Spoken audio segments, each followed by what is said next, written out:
asalaamaaleykum mbokk internet IYAT TV ñi ngi leen di nuyu fii ci seen chaîne de la vérité tey ñu ñëw fii ci Ndindi fekk fi responsable PDS Abdou Fatah Seye muy ku ñu bare xam fii ci Ndindi waaye tamit ci milieu politique ci fii ci Touba aussi mu fi représenté PDS waaye ci section bi féete Ndindi ñu dalal ko tey fas yéene waxtaan ak moom ci li nga xam ne mooy actualité politique bi nga xam ne mooy xew fii ci réew mi waaye tamit li nga xam ne génn nañ ko muy élection yi ndax gisoon nañ ko mu am ci taxawaay bu ama am solo ci campagne yeeg le jour élection yi ginnaaw bi élection yi weesoo it ñu bëgg ko laaj ay question yoo xam ne dina jëm ci lu demee noonu waaye intercoalition bi nga xam ne defoon nañ ko ñoom muy waa Wallu ak yeewi askan bi te ñu demee woon ci seen bannière ñoom fii ci Touba fii ci Mbàkke sax laay wax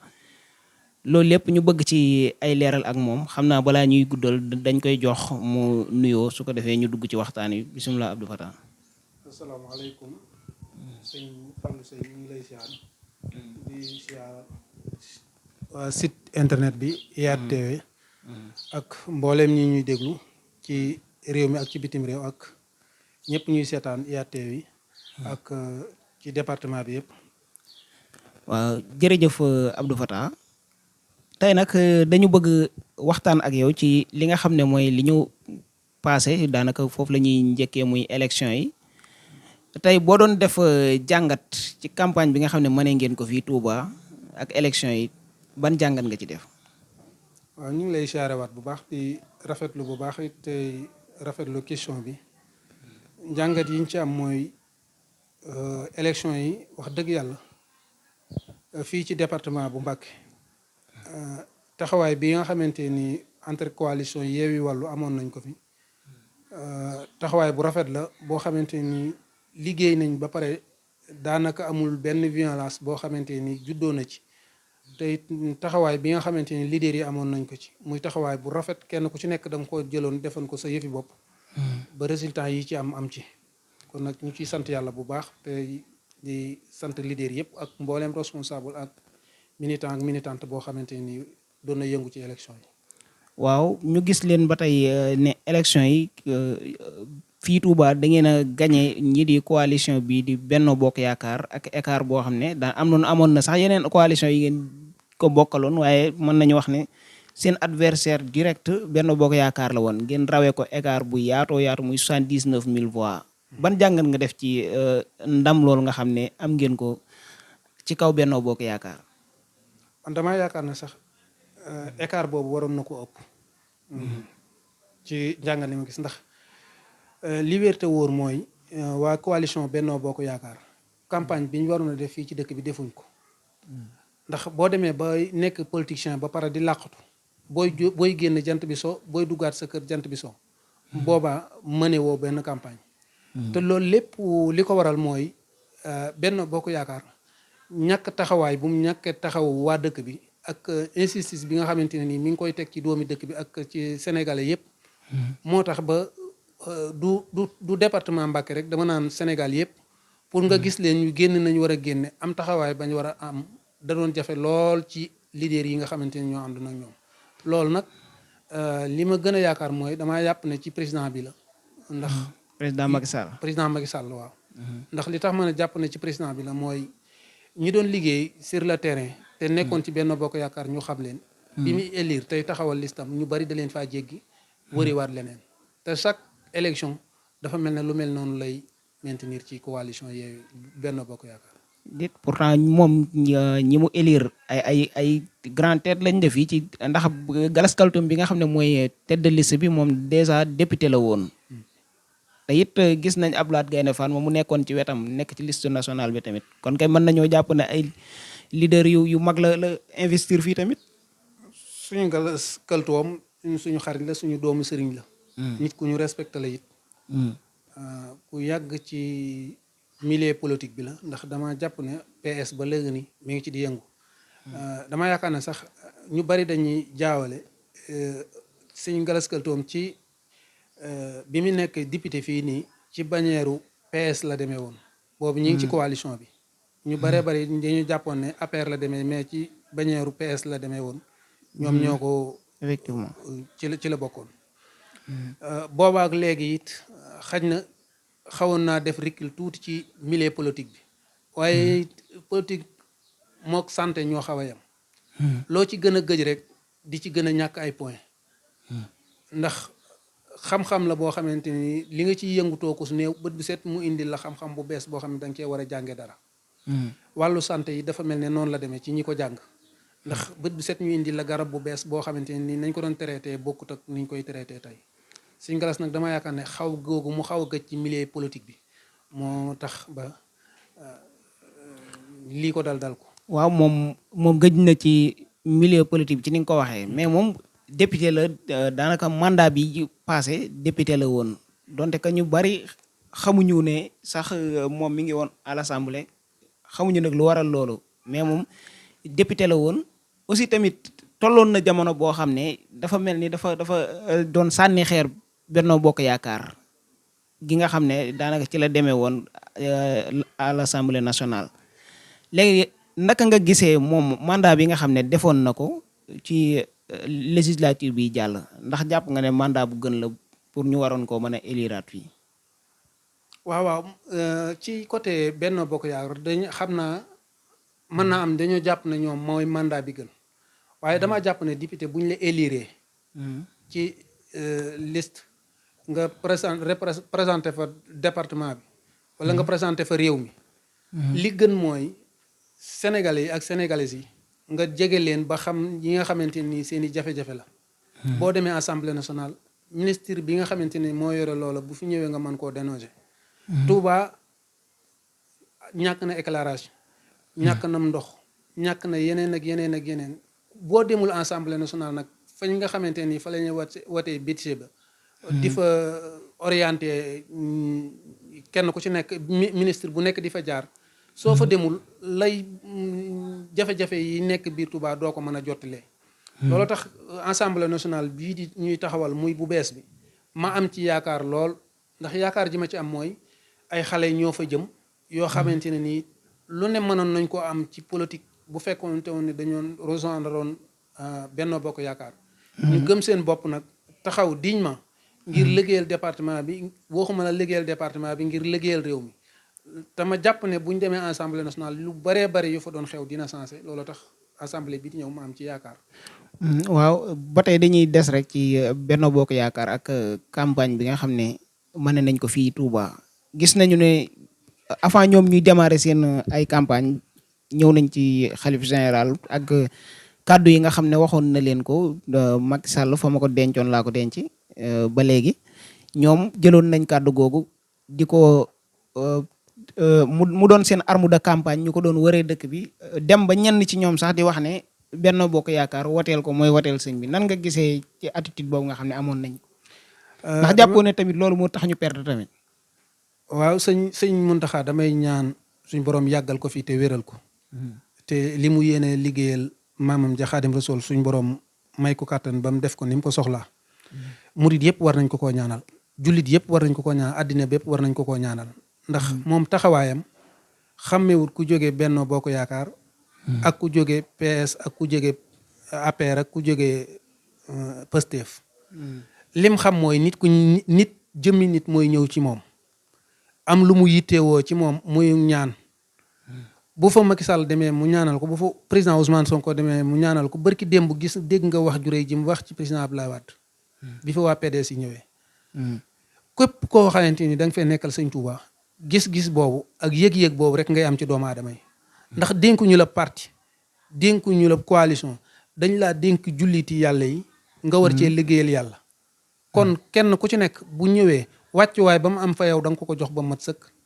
loola nag lañ jaawale ak waxi sëñ Mountakha jooju mu ñaanal président wax ne denc naa ko fa ma ko dencoon loola lañ jaawale ak sëñ Mountakha xalifa général des mourides ndax su fekkente ne kàddu yi mu lay wax da nga ko bëgg a jël ngir di ko politiser da ngay yàqal sa bopp waaye du too defaral sa bopp ndax yàlla képp la fi nekkal ak yonent bi ak sëriñ bi yooyu nag tànk mi ngi am ci réew mi ñi ngi koy amal ci yoon wi di politiser suñ kilifa diine yi di leen dugal ci yenn yi wax dëgg yàlla ay jafe-jafe la leen yutal waaye du leen ko dolli Sëñ Muntaxa moom adduna sépp la fi nekkal muy waa Benno Bokk Yaakaar muy ñeneen ak ñeneen kon nag ñaanal ko mu yàgg fi te wér rek lañu war a def ñoom nag gis nañ conséquence biñ ci dund léegi yéen tamit seen coalition bi gis nañ ñi ngeen doon campagne gis nañu daanaka lu ci ëpp bu ngeen doon dem si nit ñi da ngeen daan diaboliser waa Benno Bokk Yaakaar mais du caagee nag programme boo xam ne moom ngeen jaay askan bi tey boo ñu doon décortiquer ndam bi nga xam ne am ngeen ko fii ci dëkk bi ak li ko wër lan nga jàpp ne moo leen war a may ndam loolu lu dul diaboliser waa APR. xam nga diaboliser waa APR damaa jàpp ne yaa ko gisee noonu mais APR li ñu def rek lañ wax. non yéen da ngeen daan taxaw di wax naan surtout ñi nga xam ne ñoom ngeen àndal muy yeewi ak wàllu daanaka bannière boobu ngeen demee mais. waaw dañu gis ne lu ci ëpp seen ay discours mooy ngóor jigéen ñii bu ngeen leen falee dañuy dooleel ngóor jigéen daanaka ba dëkk bi yëpp ngeen wëree ko loolu ndax du loolu jàppoo ne moo leen daaneel ñoom tamit. waaw xam nga loolu ñun waxuñ ko waa ànd sàmm jikko yi. ñoo porté benn loi yóbbu ko Assemblée nationale. président Moustapha Niasse. moo fa nekkoon.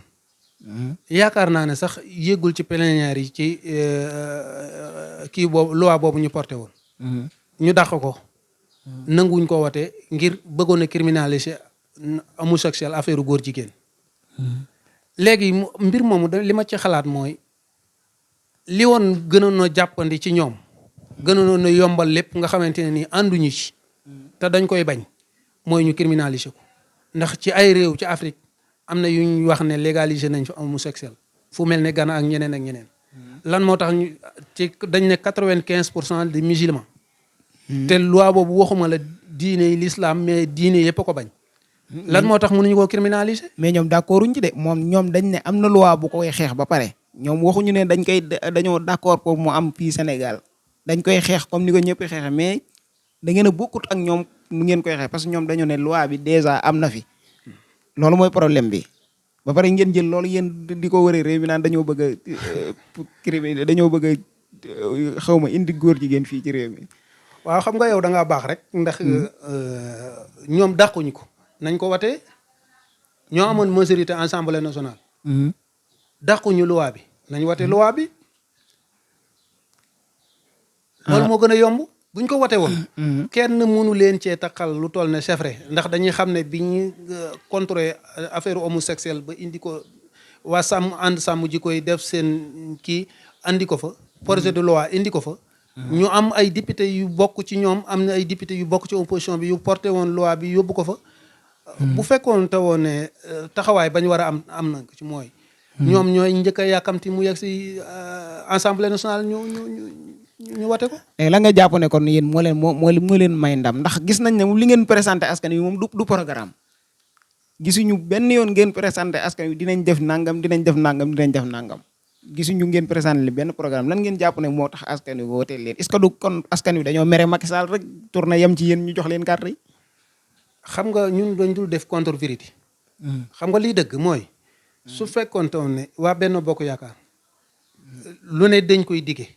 lu ne dañ koy wax président Ousmane Sonko man président Abdoulaye Wade laa àndal PDS laa bokk mais projet bi nga xamante ni tegal na ko Sénégalais yi dama jàpp ne man li ëpp doole ci ñu wateel coalition Yewwi Wallu ak Yewwi loolu ci la bokk te li ko waral mooy li ñu suñu politiciens yi tàmmaloon moom la fi bëgg a génne yéen ci ngeen bokk de waa PDS yéen a ngi ci biir d'accord waaw PDS bokk nañ ci système bi la ñuy wax mais lii yoo tax ñu naan système bi. d'ailleurs seen leader sax lañ doon wooyee le père du système. moo njaboote waa système bi. mais xam nga. waaw ci histoire u Sénégal. PS yor na réew mi 40 ans. PDS yor na réew mi 12 ans. mais damay jàpp ne. boo jëloon PS jox ko réew mi 60 ans li Ablaye Wade def ci 5 ans moo ëpp li Abdou Diouf def li PS def ci 40 ans. kon moom boo jëlee libéraux yi temps yi ñu ngi wax retrouvailles libéral sax mais buñ jëlee libéraux yi def nañ fi 24 ans de. boo jëlee libéraux yi def nañ fi 24 ans. waaw neexul ba neexul parce que bu ñu xam ne Macky Sall nag ci njabootu Abdoulaye Wade la bokk. loolu dañ ko ci la bokkoon. ci la bokk ba léegi. non ci la bokkoon ci la bokkoon. jàmm am na jamono yi ndax ne sëñ bi jubóole na leen fële. bañ seeteen rek waaw. sëñ bi jubóole na leen. ndax sëñ Mountakha mooy li ma la doon wax léegi ci moom rek. fépp fu mu gis ñagas-ñagas wala fu mu gis lu jàpp nit lu tilim la wala loo xamante ne nii jullit war na caa dox. sëñ Mountakha dana ca def lam ca war a def. yëmaleewu ko ci diggante Macky Sall ak Ablaye Wade. Macky Sall ak Ablaye Wade bu Macky Sall doon jàpp Ablaye Wade. wala bu seen diggante doon mel na mu war a mel. am na ci loo xamante ni Macky Sall xalaatu koo teg ci kaw Ablaye Wade bu fi jógee. lu mu doon ci àddina lu mu man ci àddina Ablaye Wade ko mënal. waaw seen retrouvailles de libéraux yooyu moom. ñi koy wax. mooy ñi nga xamante ne nii 90% yi tey ña nga dem lafu ca Macky Sall. te gis nañ ne wàllu Sénégal mi ngi defaat ay preuve di dellu siwaat. loolu moo tax ñenn ñi nga xamante ne nii ci ñi ma ko sañ a wax du ñu ay góor. commencé naan retrouvailles libéral gëmuñ ko nag ci seeni làmmiñ képp la. Pape Diop dem na de Pape Diop. te ci yéen te ci njabootu Abdoulaye Wade la bokk. Pape Diop bu demee ku muy yóbbu. mais dem na en tout cas retrouvailles libéraux la ñu wax rek. xam nga Pape Diop moom li waa ji wax rek moom moo xamutoon ne dem na. mais sénégalais yi bañ xamee ne dem na yàgg na. loolu moom Pape Diop la concerné. te it nag waroon naa def njàngat. def taxaw seetlu bu baax. ndax tamit du ñoom comme yéen da ngeen di rocceeku par ku dem rek ñu ne kooka moom la concerné waaye du concerné wut les libéraux alors que. ci diggante bi gis nañ Cheikh Mbacké Bara Dolly moom tamit dem na ànd jeeg Macky Sall Abdou ni ko waxee waa ji moom tamit nax askan bi bañ voteel ko mu jëlaat électeurs yi joxaat Macky Sall moom Pape Diop yéen daal da ngeen di resté fi ngeen toog rek suñu waxee ngeen ne gars yi dañ leen nax nangam. Cheikh Mbacké est-ce que du ngeen teg lu leer ci loxo yi nit ñi tamit. Cheikh Mbacké Bara Dolly bi mu fi nekk coalition bi ñaata député la amoon.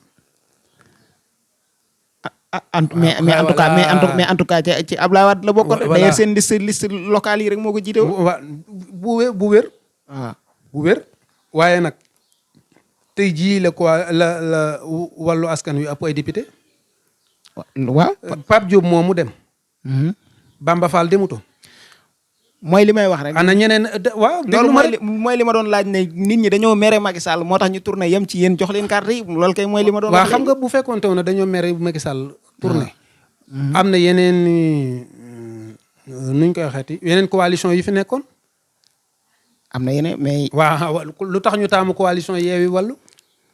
parce que leader yi ngeen leen présenté tamit xam nga fii moom lu waay mën a wax tamit. li nga xam ne Cheikh Abdou Bara Dolly ku ko jiital fii ci Touba. Cheikh Thioro Pastef léegi ku ne xam na ni muy màggee fii ci Touba. ñaari coalition yi moom ku ne xam na ne ñoom ñooy seul ñu mën a def Benno Bokk Yaakaar face. jamono yi ci fii ci Touba. donc bu askan wi meree Macky Sall bu tourné ci ñoom lay yem balaa ñu yem ci keneen. waaw loolu yow da ngaa tontu question bi. xam nga di nga ko tontoo mooy da nga ne. Cheikh Thioro bi jiite Pastef fii ci département bi. mais man ak profit question bi ma lay posé ci programme laa la wax. waaw programme xam nga man ba léegi li ma la wax dama ne la yéen présenté wu leen man muy waa Yewwi muy waa Wallu kenn présenté wu askan wi programme bu askan wi mën a dugg baram ni moo tax ma woteel ñii. looloo tax ma ne la presque yow di ngaa tontu question bi ba pare damay ñëw ci li nga laaj boobu moo pare it. am na ci loo xam ne tontu nga ko sa bopp. ndax li nga tontu sa bopp mooy da nga ne. Wallu Sénégal bu ñu jiitalee Cheikh Abdou Bara Dolly. waaw. ak li mu représenté ci département bi. waaw. Pastef Yewwi jiital Cheikh Thioro. ak Pastef ni mu màggee fii ci département bi. mooy question boobu nga wax ne dañoo tourné yem ci yéen mooy ndax luy màgg mooy. luy avancé. kon question boobu loolu moom tontu nga ko. ñaareel luy màgg démographie yow tey su ma la laajee Cheikh Abdou Bara Dolly. yaa ngi ko doon gis ci campagne yi. waaw Cheikh Thioro yaa ngi ko doon gis ci campagne ñi ngi tenir ay discours. waaw ban programme lañ présenté askan bi. ban programme mooy programme bi nga xamante ne nii. waaw président Ousmane Sonko présenté na ko Sénégalais yi. mooy programme bi nga xamante ne nii. président Abdoulaye Wade ak waa PDS présenté nañ ko askan wi. mooy leen xamal mooy bu ñu demee assemblée nationale bu ñu amee cohabitation. mbooleem projet de loi bii nga xamante ne nii dañ ko doon bañal wateel muy problème mu góor jigéen ñi. dañ ko jàllale Assemblée nationale. dund bu seer bii danañ ci taxaw fexe ba ñu wate ay loi yoo xamante ne dañ fexe ba dund bi wàññeeku ak yeneen ak yeneen ak yeneen ak yoo xamante ne ni ay projet la yoo xamante ni ay kii la projet la yoo xamante ni. doon nañ ko tenir ci campagne bi. yow président Ousmane Sonko bi mu fi ñëw ci sa kanam. fii mi la taxaw ci corniche bi ne bu ñu gañee réew mi. mbooleem projet boo xamante ni projet góor jigéen la. bu ñu amee cohabitation Cheikh Abdou Bara Dolly ngi nii sama wet Cheikh Thioro ngi nii dañ porté combat boobu ngir yóbbu ko Assemblée nationale. wax na fii nii ci corniche bi ne su fekkente ne gagné nañ Assemblée nationale bi. am nañu pexe yoo xam ne buñ dañ wate ay loi yooyu dund bi dina yomb. am nañu ay projet yoo xamante ni buñ gagné Assemblée nationale bi dañ ko wate ba suñu ressources naturelles yi nga xamante ni tubaab bi dañ ko doon génne di ko yóbbu dañ fexe ba jotaat ci négocier waat contrat yi. ak yeneen ak yeneen ak yeneen yoo xamante ni tegoon na ko ci taabal ji. loolu nag xaj na moom la Sénégalais yi gis moom la Sénégalais yi dégg. te muy projet bu dugg ci seen bopp. moo tax ñu woteel coalition Yewwi Wallu. lan lañ mën a xaar ci avenir Wallu ak Yewwi comme ànd bi nga xam ne ndax seen ànd nekkul woon ne législative yi moo taxoon bu législative yi jeexee dañuy séparé wu ku ne dem sa yoon tamit.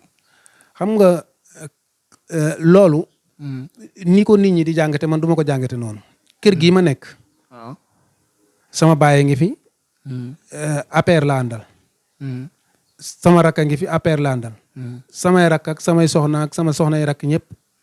Wallu askan wi la ñu àndal. te teewut ñuy àndandoo di xëyandoo di wàccandoo. wala kenn ku ci nekk amu bëgg-bëgg. coalition ay intérêt moo leen boole. kenn ku ci nekk bu demetee ba gisoo sa bopp ci coalition ba am nga sañ-sañu nag continuer doxal sa parti. te damaa jàpp ne coalition Yewwi Wallu du luy continuer. coalition Benno Bokk Yaakaar sax gii ñu nekk. nga xamante ni dañ ne mooy coalition bi gën a diire du continuer. am na ay leaders yu ci nekkoon yu génn. mais nag heure biñ ciy dugg ak li leen boole ak heure biñ ciy génn. te it ñu bari dañ doon wax ne PDS Benno Bokk Yaakaar la gën a jege.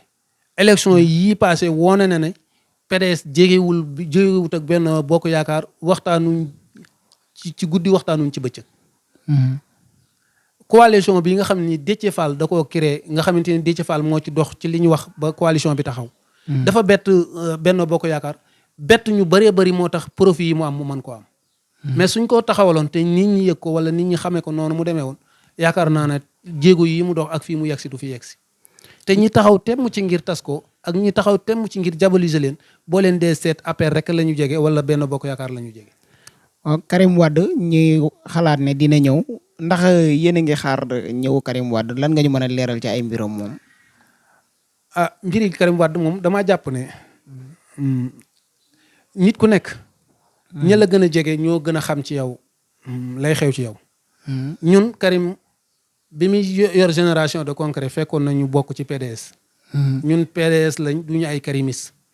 kon dafa am dafa nekk ñaari xaaj daal karimis yi ak PDS. PDS. Karim daa géré wul PDS kon. Karim mooy mooy seere PDS. mais nag dafa am dafa am loo xamante ni dafa am ci biir PDS. bi fi Karim Wade di nekk papaam yore nguur gi dafa taxawaloon génération de concret. waaw doon ci liggéey. ak ñi mu àndal. bi mu fi jógee karimis yi dañoo créer mouvement karimis. di ko doxal bokk ci biir parti bi. xaj na nag moo nekk secrétaire général adjoint secrétaire général parti démocratique sénégalais. di am ci taxawaay bu rëy boo xam ne ñu ngi ciy taxaw. waaye dama ne ñoo loola retour de Karim. ñi sës ci. Karim Wade. ñoo la ci mën a wax kañ lay doon ak kañ lay ñëw ak kañ la ci yan programme la nekk. kon daal waa PDS ñoom bu ma déggee yow li nga wax mooy PDS daal dese nañoo am information yi nga xam ne moom lañ soxla dëgg-dëgg ngir ñëw Karim. lu dul que ni buñ ko bëggee xam il faut dañ jaar ci les karimistes pour mën a am vraie information yi. non ndax parti démocratique sénégalais. ñiy gérer parti bi. ñoo Karim. adjoint secrétaire général des partis démocratiques sénégalais. xaj na du yem dama na la am na ay mouvement ay karimistes. yoo xamante ni dañoo taxaw xaj na ñooña dañ am koo xamante ne nii mën naa jege Karim. léegi loolu mën a xam ci moom. li nga xamante ni ñooy leader de parti bi it am na ñoo xamante ni mën nañ ndax man li may bañ. dama koy faral di wax. bëgguma laa wax loo xamante ni bu subaa boo demee. boo gestoo ne Fata ma ko waxoon te du dëgg. retouru Karim xawma ci lu bari. man li ma doon liggéey Parti démocrate Sénégal laa ko doon liggéeyal. moom laa àndaloon. depuis mën naa ne 2003 ba nëgë ni maa nga fay milité di ci yëngatu. di dox ci parti bi. section la ñu amoon fii Ndindi muy section bu Ndindi section spéciale ma ci doon yëngatu. booba ba léegi maa ngi milité ci parti bi di ci doxal. waaye est-ce que tamit loolu mënuma la cee wax benn baat boo xamante ne nii.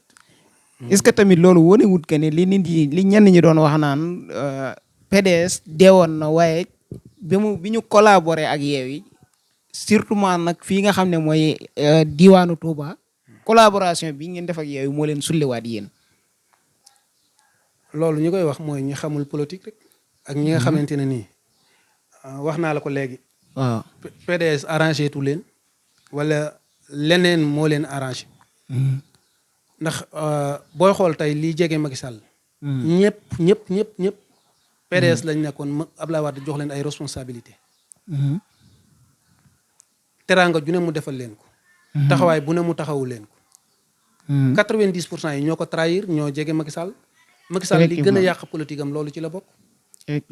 ndax li xew foofu mooy yow da nga ne 25 dignitaires bi Abdoulaye Wade wàcce ñoom la créé yi épinglé woon. ñu war leen a poursuivre 90 bu dee 25 la dama na la 24 yëpp ñu ngi ci moom. effectivement. kan lañ ci topp mennum Karim Wade. kon bu may dégg sax man retrouvailles des libéraux. gëm loolu duma ko mën a nangu. ndax bu fekkente ne nit ki la jox lépp ndombal tànk boo mas a tag te décret di ko def Abdoulaye Wade jox la ko nga xëy soo bëgg koo toroxal mboog njabootam. ak waa parteem suñ ne retrouvailles des libéraux yow ku ne lañ cee war a xalaat waaye waruñ ci laa xalaat. Ousmane Sonko ñëw sulliwaat leen fii ci Touba. Ousmane Sonko.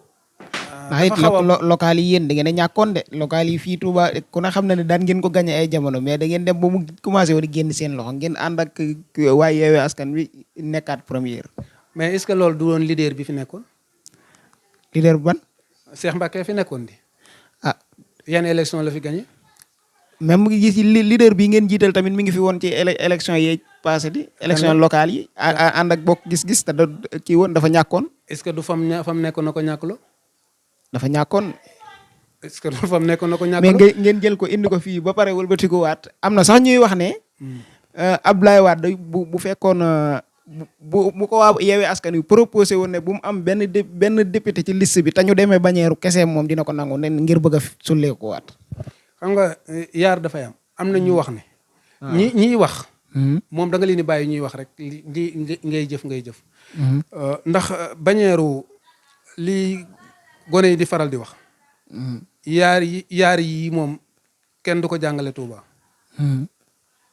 saretu mbaam ak photo Ablaye Wade wala listu Ablaye Wade.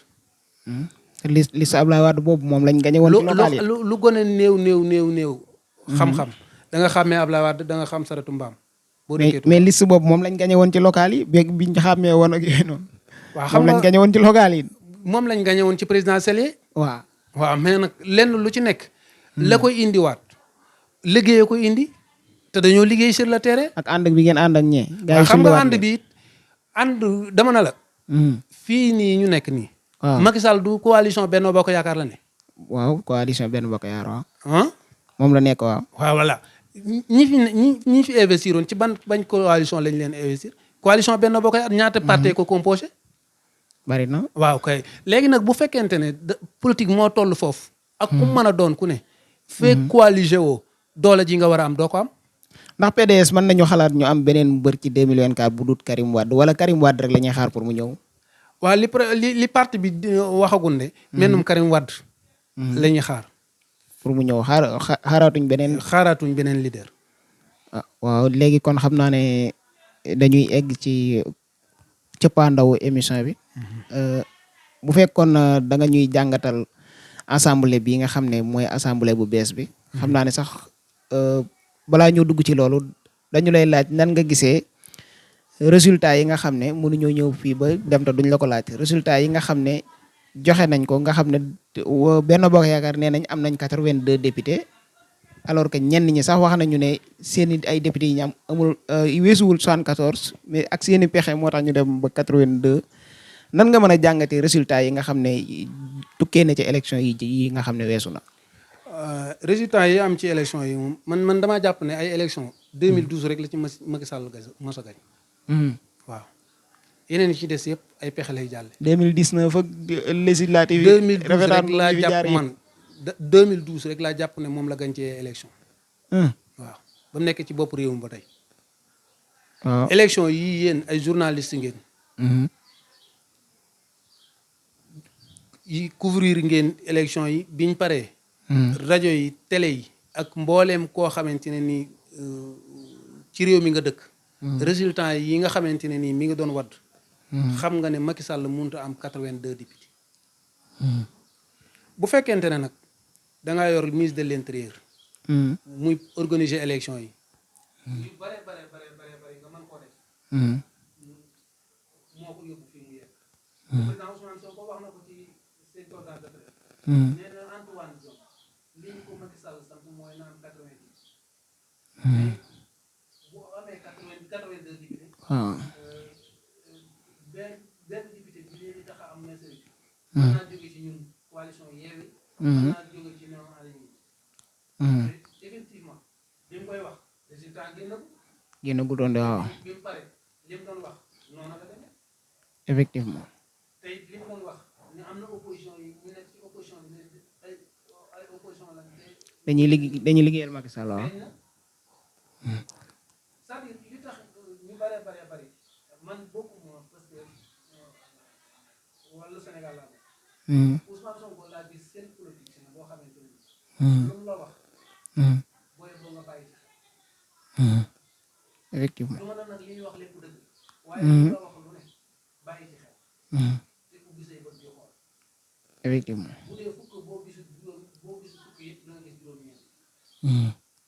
loolu nag discours de vérité boobu. la suñu politiciens yi mën ko. effectivement. luñ lay wax lu ne am na luy laax ci gannaaw. nit nag su fekkente ne da nga soxla population bi di waxtaan ak ñoom wala nga yittewoo leen wala nga yittewoo seen i kàddu.